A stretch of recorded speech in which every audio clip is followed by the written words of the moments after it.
Olá pessoal, tudo bem com vocês? É com imensa satisfação que eu venho aqui gravar mais um vídeo aí para vocês no meu canal. Lembrando que os vídeos são gravados assim de forma realmente bem direta, sem nenhum tipo de edição nos vídeos e sem nenhum tipo de aprimoramento técnico na questão gráfica, dos design gráfico ou artificial aí implementado à tecnologia de comunicação. Tá bom? E parabenizo bastante aí a galera que faz esses vídeos dessa forma, bem editados. Meu caso é por questão de tempo mesmo, eu tenho que ser bem ágil aqui. E a questão do vídeo que eu vou trazer hoje para vocês é sobre uma questão da teologia, né? As pessoas mandam mensagem para mim direto e perguntam: e aí, professor, e a teologia? Principalmente alunos aí do ensino médio também, e também alunos que inclusive já até fizeram seminários de teologia, nos quais eu lhes dei aula. Teologia. Então, esse é o assunto deste momento, o assunto de agora. Teologia. E a teologia, professor? Pois bem, a teologia ela é uma área de estudo que visa explicar a divindade ou explicar Deus a partir dos estudos sobre esse Deus, a partir dos escritos sobre esse Deus, tanto na questão epistemológica, ou seja, a estrutura do conhecimento, como na questão fenomenológica, a forma aparente e a forma simplória que as pessoas enxergam e veem as coisas como elas são, e também na questão empirista, a questão da experiência, a questão das experiências com a divindade. Partindo dessas três fontes, desenvolve-se aí um pensamento acerca da divindade, um pensamento acerca de Deus. De tal forma que a palavra teologia, que o logos, tel, significa o estudo de Deus, ou estudo acerca de Deus, o pensamento acerca de Deus, a doutrina acerca de Deus. Então, convencionou-se dessa forma. É importante salientarmos que a teologia ela tem uma relação direta com a religião e com a filosofia. Pois, primeiramente, no início de tudo, as pessoas tentavam explicar os fenômenos naturais desconhecidos através do mito. O mito, portanto, eram histórias sagradas em que as pessoas desenvolviam aí essas histórias sagradas a partir do desconhecimento de fenômenos naturais. Por exemplo, acontecia o raio e diante daquele raio as pessoas não entendendo o que seria aquilo, falaram que era um Deus que estava por trás daquilo. Começaram a dar sentido para aquilo, começaram a atribuir aos fenômenos naturais uma força superior, colocar um ser superior por trás daquilo. E daí isso é evidente em várias culturas. Observe-se tanto pela história como pela antropologia, como isso é evidente em praticamente todas as culturas antigas, o qual chama-se até de mitos fundantes ou núcleos históricos fundantes. A partir da releitura desses mitos surgiu a religião. A religião surgiu da releitura desses mitos. E a filosofia ela vai trazer um rompimento. A filosofia clássica ela vai questionar a teogonia e a cosmogonia por meio lógico. O entendimento lógico da teogonia e da cosmogonia vai trazer na Grécia Antiga um rompimento, na Grécia ali pré-clássica, vai trazer um rompimento entre o mito e a filosofia, o mito e o pensamento filosófico lógico, que começa a questionar a origem desses mitos. E a religião, ela fica aqui no meio, ela é a releitura desses mitos aplicada a alguma divindade específica ou a várias divindades específicas. A filosofia, por outro lado, ela vai trazer o rompimento aí dessas instâncias, beleza? E dentro de cada religião, dentro de cada releitura do mito, existe a teologia específica, ok? Por isso que cada religião e cada divindade vai ter a sua teologia própria, a sua teologia específica, que é o estudo próprio daquela divindade ou a revelação própria que aquela divindade trouxe para aquele povo ali que acredita, aquele povo que fez a releitura do mito, tudo bem? A teologia, dentro do âmbito do cristianismo, ela vai surgir nos últimos anos lá da patrologia, tá? A patrologia que vai ali do século I até o final do século IV/século V, e inclusive o teólogo Emister Maia, ele vai apontar historicamente que a teologia, ao que tudo indica, nas palavras de Maia, ao que tudo indica, foi incorporado à linguagem cristã no final do século IV e século V, justamente aí no final da patrologia. E nesse momento ela referia-se à compreensão das escrituras sagradas, a compreensão do Antigo Testamento e dos escritos do Novo Testamento, produzido pelas comunidades e por autores apostólicos que já estavam circulando e encontrando ali formatos, encontrando ali o que chamamos de cânon, ou seja, uma organização de escritos sagrados considerados inspirados por Deus. Então, a teologia ela passa a ser a compreensão dessas escrituras sagradas, tanto do cânon do Antigo Testamento, como do cânon do Novo Testamento. Tudo bem? Isso vai ser encontrado também a partir da obra de Abelardo, ali no século X e século XI, tá? Ou melhor, século XI e século XII, e passou a designar um corpo de doutrinas. Tá? No século XI e século XII, teologia passou a designar um corpo de doutrinas, um corpo de ensinamentos, tudo bem? Lá na frente, um pouco, ou melhor, antes aí, nós vamos ter o importante salientar as definições de Agostinho, tá? Agostinho, ele vai definir teologia como sendo o discurso a respeito da divindade. O discurso a respeito da divindade, a razão a respeito da divindade, ou como ele vai também apontar, a ciência sobre Deus. Tudo bem? A ciência sobre Deus. Então, teologia é, portanto, um estudo organizado a respeito de Deus. Um estudo organizado de forma sistemática, apontando o uso de métodos científicos, métodos empíricos, métodos epistemológicos para um construto dogmático. Ou seja, a teologia é você pegar os ensinamentos a respeito de Deus e organizar eles, organizar esses ensinamentos. Ok? Belezinha? É importante também percebermos que a teologia ela é necessariamente uma cosmovisão, ou seja, ela é uma visão de mundo, que essa visão de mundo, a cosmovisão, ela vai estabelecer valores, princípios que vai nortear a vida daquele que acredita. Toda pessoa possui uma cosmovisão de vida. E nessa cosmovisão de vida, ela vai ter intrínseco a essa cosmovisão valores, princípios, aquilo que ela pensa a respeito de tudo na vida, aquilo que ela pensa a respeito de Deus, da origem do universo, da vida após a morte. Então, esse complexo de crenças que a pessoa acredita ou não, podemos denominar cosmovisão, ok? Então, a teologia ela é uma cosmovisão, é uma visão de mundo, são as lentes pelas quais a pessoa enxerga e entende subjetivamente o mundo em que ela vive. Então, a teologia, pessoal, ela possui aí sim uma relação com a cosmovisão. E essa relação vai designar aí algumas sentenças. Por exemplo, a primeira: existe uma teologia de cosmovisão. As pessoas que acreditam, por exemplo, em uma divindade, toda a vida dela vai ser pautada nessa crença a essa divindade. Ou seja, eu, por exemplo, acredito na visão, na cosmovisão judaico-cristã.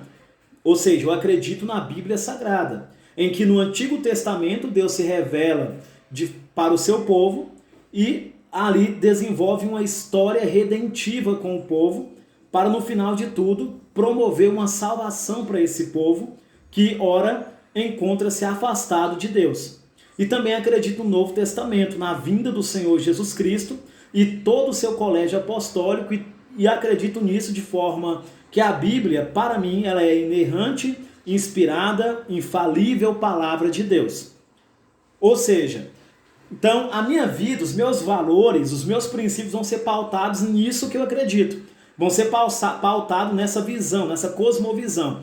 Então os meus princípios, qualquer pergunta que vier para mim, eu vou respondê-las com o microfone desses meus princípios. Vou responder com o microfone disso que eu acredito.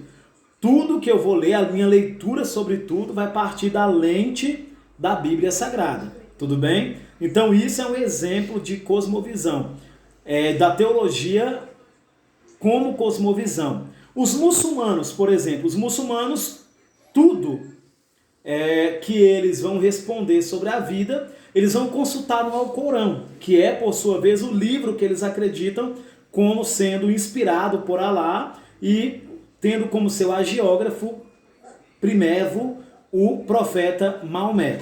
Dessa forma, se todas as pessoas possuem uma cosmovisão, e essa cosmovisão possui também uma teologia intrínseca a ela, eu posso chegar à conclusão inevitável que todo ser humano ele pode ser um teólogo. Todo ser humano ele é um teólogo. Como assim todo ser humano ele é um teólogo? Da seguinte forma, todo ser humano ele pensa alguma coisa ou não sobre a vida após a morte, sobre a origem do universo e o porquê estamos aqui. A tríade, de onde viemos, quem somos e para onde vamos. Toda pessoa que pensa sobre isso, ela vai dissertar alguma coisa sobre Deus. Então todo ser humano é teólogo. Todo ser humano é teólogo quando ele pensa alguma coisa sobre Deus. Toda pessoa possui algum pensamento sobre Deus. Seja negando esse Deus, escrevendo literaturas como Richard Dawkins, Christopher Hitchens, Sam Harris, Lawrence Krauss, todos eles que escrevem, que são ateus militantes, ateus ativistas, todos eles que escrevem ou que já escreveram, no caso do Christopher Hitchens, já falecido, todos eles são teólogos, porque todos eles possuem um pensamento sobre Deus, mesmo um pensamento negativo, mesmo um pensamento de não existência a Deus, ok? Então, dessa forma, todo ser humano é um teólogo, porque todo ser humano tem algum pensamento, tem alguma reflexão sobre Deus, pensa alguma coisa sobre Deus. Agora, a questão é, qual o nível desse pensamento? Eu gosto bastante da literatura de Stan Grimes e Roger Olson, quando eles tratam na sua obra Quem Precisa de Teologia. Eu acho muito interessante ali o trabalho que eles realizam apontando níveis do pensamento teológico. E eles apontam 5 níveis do pensamento teológico. 5 níveis do pensamento teológico, onde o primeiro é a questão da teologia leiga. O que é o teólogo leigo? Teólogo leigo são pessoas que pensam e que têm alguma crença sobre Deus, porém de forma popular. Então, o primeiro nível que ele vai trabalhar é o nível de teologia popular. O que é isso? São crenças, lendas, mitos, que as pessoas acreditam popularmente nesses mitos. Então, podemos denominar que essas pessoas são teólogos populares. Teólogos populares porque acreditam nessas crenças, nesses mitos, nessas lendas, de forma tão simplória, sem criticar, sem desenvolver algum pensamento crítico a respeito dessas crenças. Por exemplo, as pessoas que na antiguidade olham para o sol e enxergam o sol como uma divindade. O que ao acontecer o trovão, e por terem medo desse trovão, automaticamente elas atribuem aquele raio, o trovão, a uma divindade. Então, acreditam em mitos e em lendas de forma tão popular, de forma a não negar, a não negligenciar essas crenças. Então aí nós temos um exemplo de teologia popular. Por outro lado, nós vamos ter também a teologia leiga. A teologia leiga já são pessoas que começam, por algum momento, desenvolver um pensamento crítico a respeito dessas crenças populares, a desenvolver um pensamento crítico sobre essas lendas, esses mitos tão desprovidos de estrutura, tão desprovidos de experimentação, de observação, de lógica. Então, o teólogo leigo, ele não estuda muito, não tem todo um arsenal de estudos epistemológicos, ou não tem um método previamente e sistematicamente organizado. porém ele tem um nível de reflexão que ele acha ilógico certas coisas. Esse é o teólogo leigo. O terceiro nível, segundo Stan Grenz e Roger Olson, o segundo nível podemos apontar aí como sendo a teologia, melhor, o terceiro nível, a teologia ministerial. O que é a teologia ministerial? Já são pessoas que, encontrando-se na teologia cristã, buscam nela estudos, buscam nela conhecimento estrutural, já buscam conhecimento de forma mais estruturada, organizada, para que possa pautar seus pensamentos. Por exemplo, é uma pessoa que vai para uma escola bíblica dominical ou que vai para a catequese. Uma pessoa que busca um seminário de teologia e participa desse seminário de teologia. Começa a estudar ali as doutrinas sobre Deus, os ensinamentos sobre Deus, de forma organizada, através de livros, apostila, pesquisas. Então esse é o teólogo ministerial, onde ele está submetido a um corpo de dogmas de uma determinada igreja. Ele está submetido àquele dogma daquela igreja. Logo, ele vai receber o ensinamento dogmático dessa igreja que ele está submetido. Temos também o quarto nível de reflexão teológica, que é o nível profissional. Os teólogos profissionais já são aqueles teólogos que preparam subsídios para os teólogos ministeriais. Os teólogos profissionais são aqueles que desenvolvem pensamentos e literaturas buscando satisfazer as necessidades das comunidades religiosas, produzindo livros, produzindo literaturas, produzindo dicionários, comentários, produzindo diálogo da teologia com uma gama de disciplinas, produzindo aí, portanto, a interdisciplinariedade. Tudo bem? Depois nós vamos ter a teologia, o quinto nível de reflexão teológica, que é a teologia acadêmica, tá? A teologia acadêmica, ela já não tem tanto compromisso com a questão das comunidades religiosas, como tem a teologia profissional.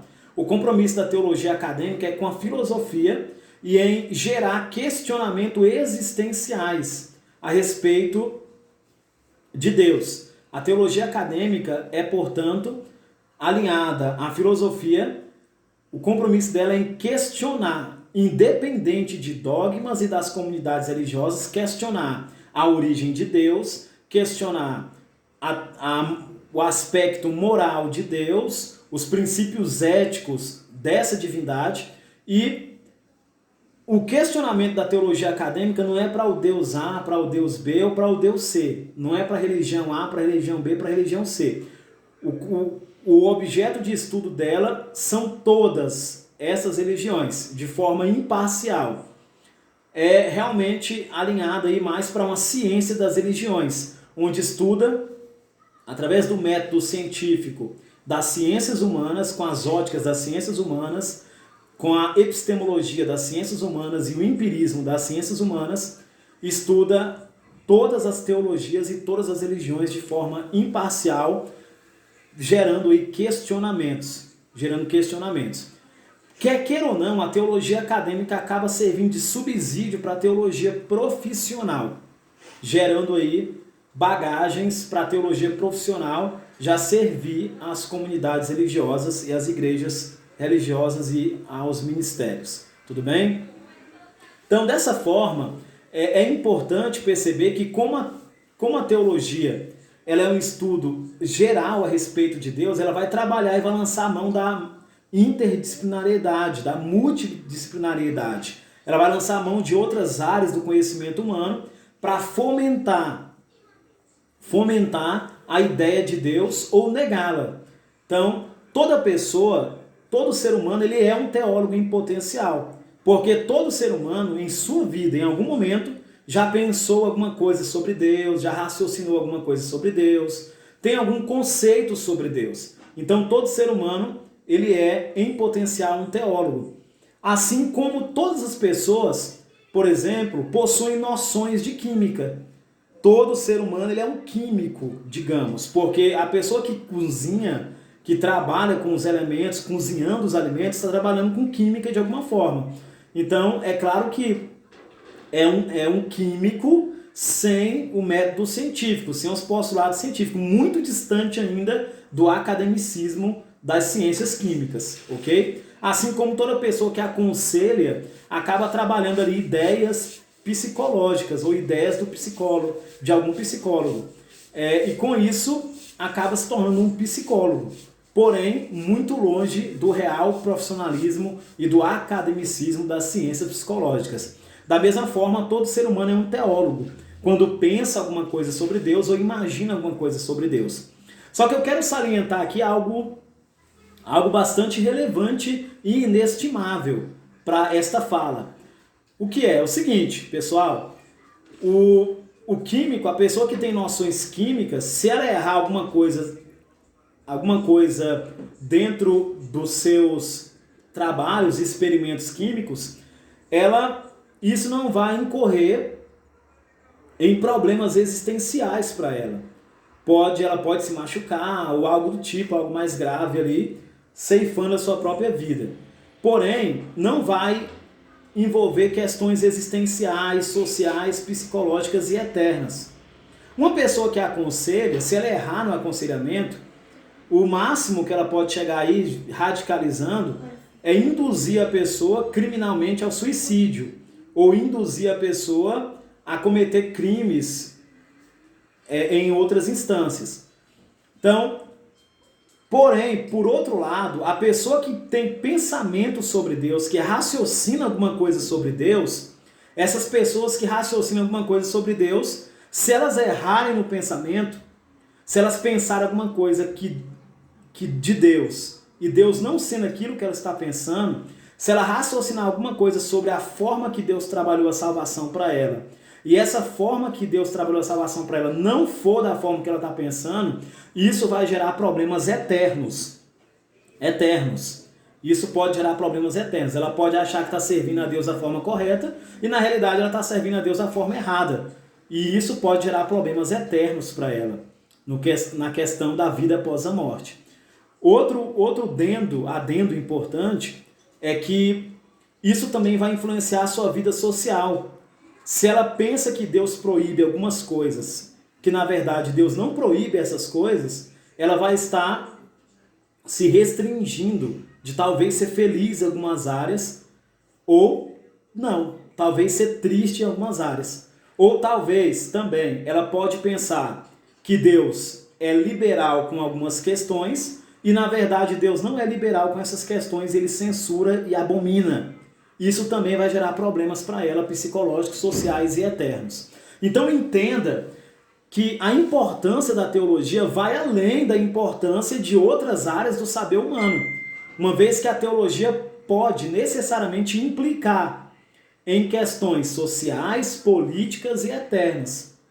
Se o pensamento das pessoas estiverem errado a respeito de Deus, ou a respeito de algum princípio que Deus estabeleceu, logo essas pessoas estarão com uma série de problemas aí em suas vidas.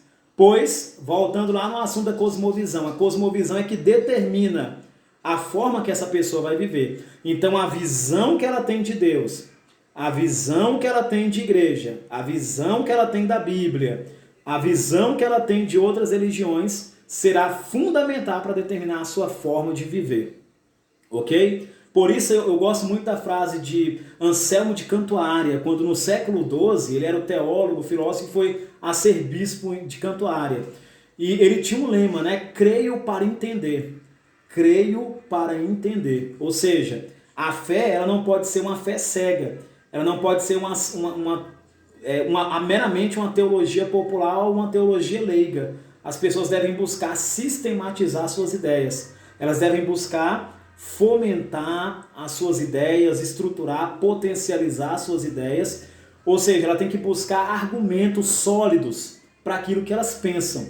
Então, creio para entender. Ela crê e dentro dessa crença ela deve buscar uma inteligência, uma lógica para essas crenças, para assim ela resguardar a sua consciência. Resguardar a sua consciência, ou seja, eu, professor Edfran, que acredito piamente nas Escrituras Sagradas, devo, portanto, buscar embasar todas as minhas ideias na Bíblia. e de forma que os meus argumentos sejam inteligentes e que esses argumentos consigam conversar com outras áreas do saber humano, com o método científico, buscando a veracidade das verdades e dos fatos. Não que eu queira complementar ou acrescentar a inspiração à Bíblia. A Bíblia não precisa disso. Porque primeiro eu já creio que ela é inspirada. Então eu não preciso de nada que venha comprovar isso para mim.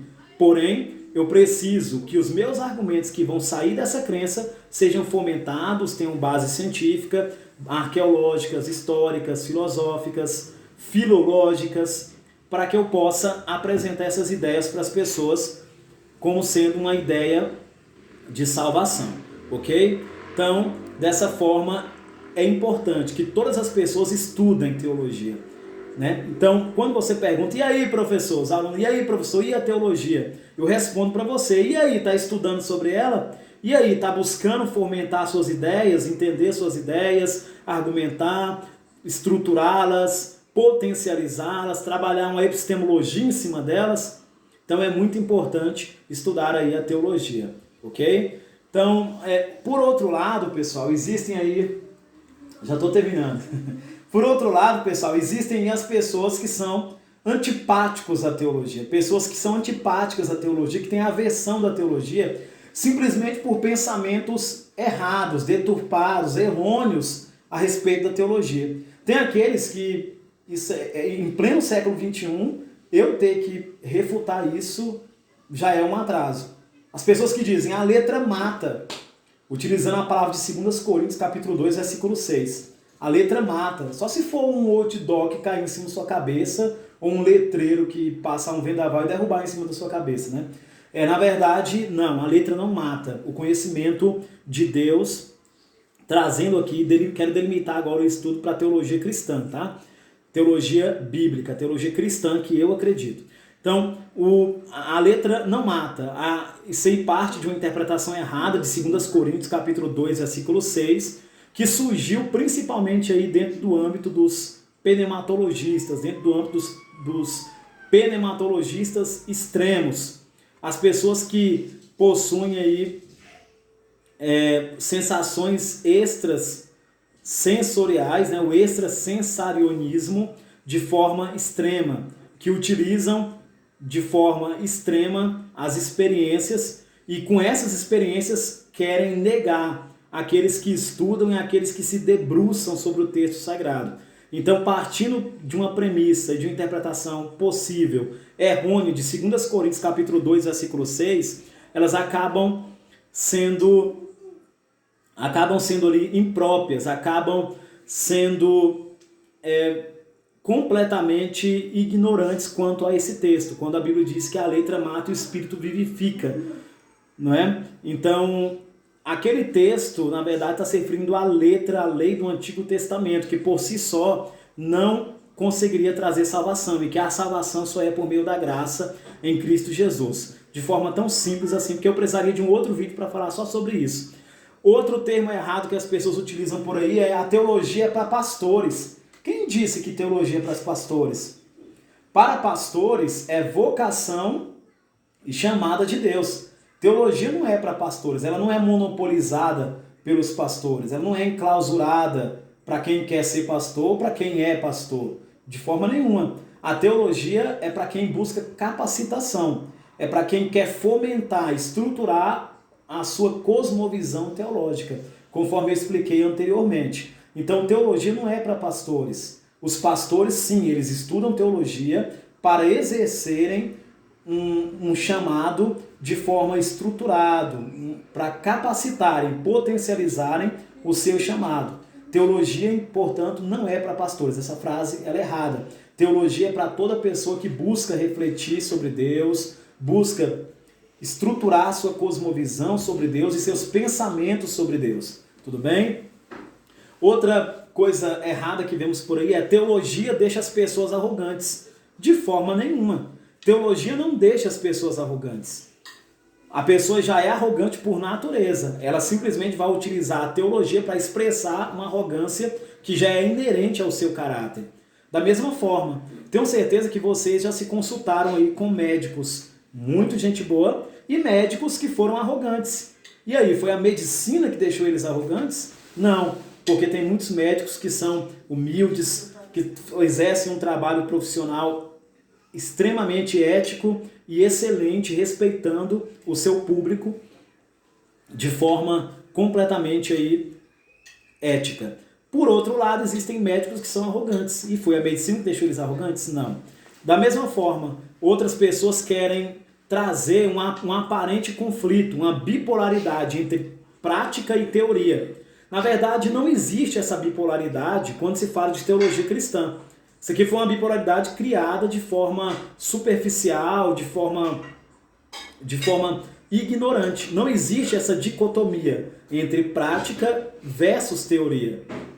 A teoria, ela fomenta a prática. A teoria, ela vem para trabalhar a prática. Então, a teologia bíblica, ela serve para estruturar a teologia prática. E a teologia prática não necessariamente depende da teologia bíblica. No entanto, as duas estão interligadas. Pois uma pessoa que possui a teologia bíblica como epistemologia terá uma prática mais estruturada, funcional, ao passo que a pessoa que possui a teologia prática sem a teologia bíblica, ela vai possuir suas crenças, suas ideias, contudo também pode ter sucesso na realização da obra de Deus, só que esse sucesso será de forma, será um sucesso definhado, um pouco mais ínfimo, desorganizado e que trará mais sofrimento. Tudo bem? Então as pessoas antipáticas à teologia acabam fazendo essa divisão aí triste da teologia. A teologia, pessoal, cristã, ela possui algumas divisões. Ela pode ser dividida por época, como por exemplo patrística, o período que vai ali do século I até o século V. Vai ter autores aí que vai divergir sobre isso.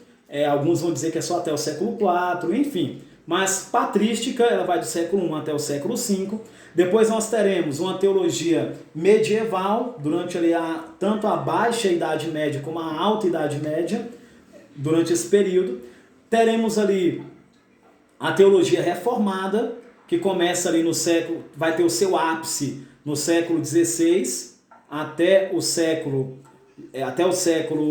XVII, tá? Século XVI e século XVII. Também vai deixar requisitos para o século XVIII, mesmo após o iluminismo minar bastante a teologia dos reformadores. E por fim temos a teologia contemporânea, que podemos atraí-la do iluminismo até os dias de hoje, né? Do iluminismo, onde várias disciplinas, onde já teremos uma revolução ali, através do método da razão, onde vai surgir o método histórico crítico de interpretação e até os dias atuais. Ok? Então a teologia também ela pode ser dividida por correntes ou pontos de vista, gente. Por exemplo, tem a teologia arminiana, teologia calvinista, teologia da libertação, teologia pentecostal, teologia feminista, teologia negra, teologia indígena, teologia gay. Então ela também pode ser dividida por pontos de vistas. A teologia também ela pode ser dividida por categoria ou por instrumento de análise. Nessa divisão de categoria ou instrumento de análise, ela pode ser teologia bíblica, ou pode ser teologia histórico-sistemática, ou pode ser teologia prática. Tá? Eu levaria muito tempo para conseguir explicar cada uma dessas e o debate acerca das divisões dela. Levaria muito tempo. Ok, pessoal? Então, de forma tão simples assim, espero que vocês tenham compreendido a respeito aí dessa questão tão importante a respeito de Deus, ok?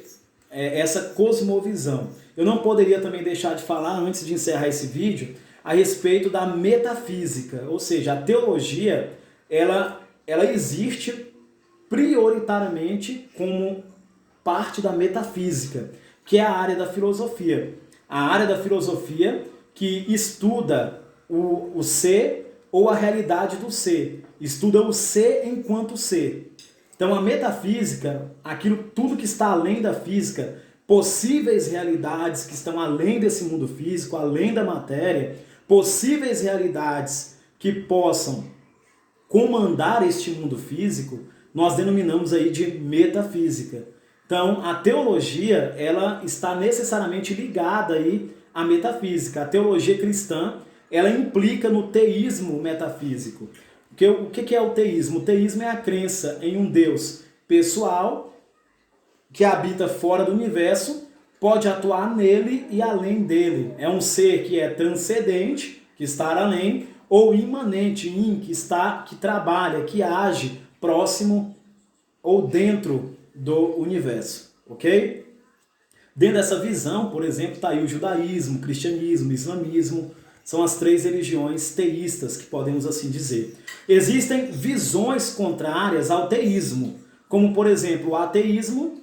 O ateísmo é a negação do Theos, a negação de Deus. A partícula negativa, aí aponta essa negação do Theos. O panteísmo é uma interpretação de que Deus é tudo e tudo é Deus. Que Deus pode ser a natureza, que Deus pode ser objetos, que Deus pode ser a radiação cósmica de fundo do universo, que Deus pode ser uma estrela, uma nebulosa, uma galáxia, enfim. O panteísmo, ele trabalha a ideia de um Deus impessoal, um Deus que pode ser fragmentado até mesmo nos átomos, ok? Também tem o panenteísmo. O panenteísmo, ou teologia bipolar, ou teologia do processo, trabalha a ideia de que o universo em expansão pode ser o corpo de Deus. É uma hipótese, ok?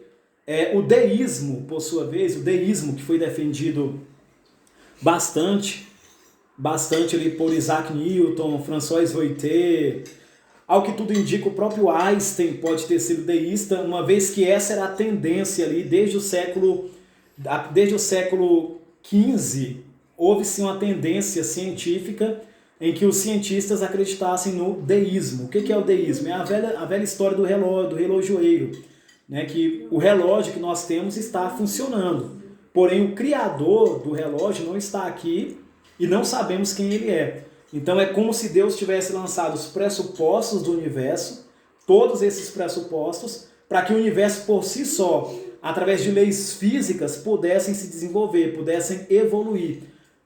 Pode ter até um casamento aí do deísmo com o teísmo, ou seja, porque o deísmo acredita sim em um Deus pessoal, que pode ser pessoal, que criou o universo, mas que esse Deus não atua mais nesse universo, que esse Deus não atua mais nessa criação, por algum motivo ou por alguma razão, que pode ser criada aí uma série de especulações filosóficas para explicar isso, ok? Acontece aí esse casamento que pode gerar aí o famoso evolucionismo teísta ou o evolucionismo deísta, beleza?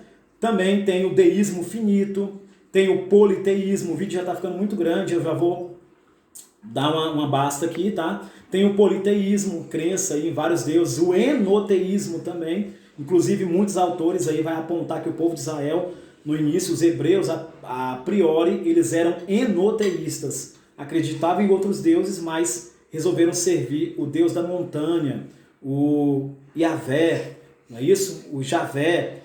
Thomas Homer, ele vai trabalhar essa ideia, né, sobre a origem de Javé, ele vai apontar melhor essa ideia.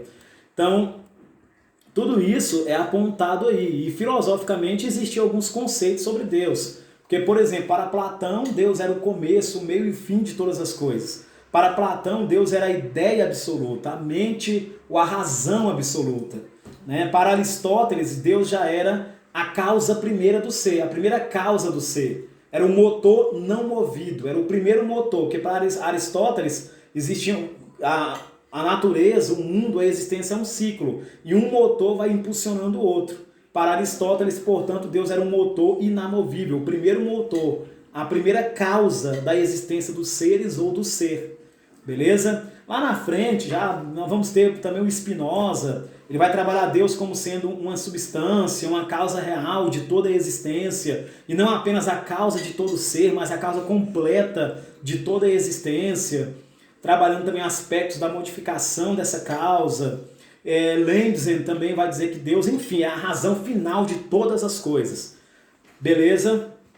Então espero que vocês tenham tido aí uma visão um tanto acadêmica e ao mesmo tempo simples. Estou tentando ser o máximo didático e pedagógico aqui de forma bem rápida, tá bom? Então que Deus abençoe